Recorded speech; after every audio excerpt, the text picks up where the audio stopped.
planes almost crashing into each other. It might be happening more than you think. And now many are calling for safety upgrades at airports across the nation. Now, one of those near misses we've reported on happened right here in Austin. This was back in February when Senator Ted Cruz showcased an animation of the near tragedy during a hearing on Capitol Hill. Well, this same flight was the focus again at another Senate hearing today.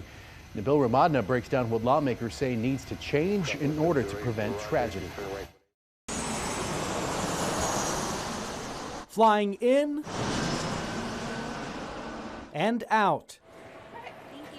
Thousands of people use the Austin airport daily.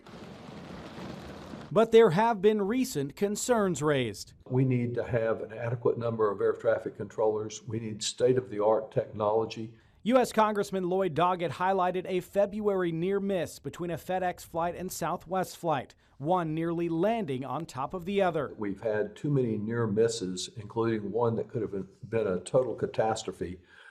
Came within just a few hundred feet. That same flight highlighted Thursday in the nation's capital. These two aircraft came within 100 feet of another. Lawmakers blame a wave of retirements and buyouts. Coupled with a surge in demand, created essentially a perfect storm that's eroded the system's safety margins down to dangerously thin levels. According to the FAA, entry-level applicants must complete required training courses and spend several months at the FAA Academy in Oklahoma City. But Congressman Doggett says one way to combat the safety concerns is getting more people trained. The FAA continues to insist that all people go through their academy in Oklahoma City, yet there are a number of community colleges and other colleges around the country that have good programs that can train people. Now the overall safety concerns are getting a closer look, both locally and on the national scale. Nabil Ramadna, KXAN News. And the FAA tells us one serious close call is one too many. The FAA and the aviation community are pursuing a goal of 0 serious close calls. And they went on to tell us that safety experts follow up on all events and evaluate them and hold annual runway safety meetings at every airport with a control tower. Now, it is worth noting at today's Austin City Council meeting, the council members approved creating a ramp control system at the Austin airport to make it safer for ground crews as planes push back from the gate.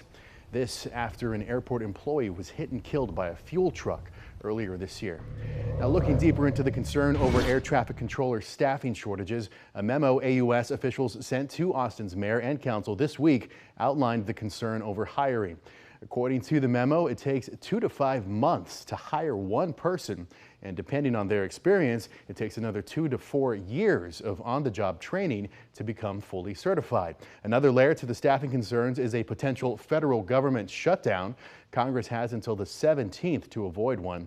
Back in September, Transportation Secretary Pete Buttigieg said a government shutdown would halt the hiring and training progress that's been made so far. We finally have that headed in the right direction. I hired 1,500 controllers this year. Our budget calls for 1,800 controllers to be hired next year.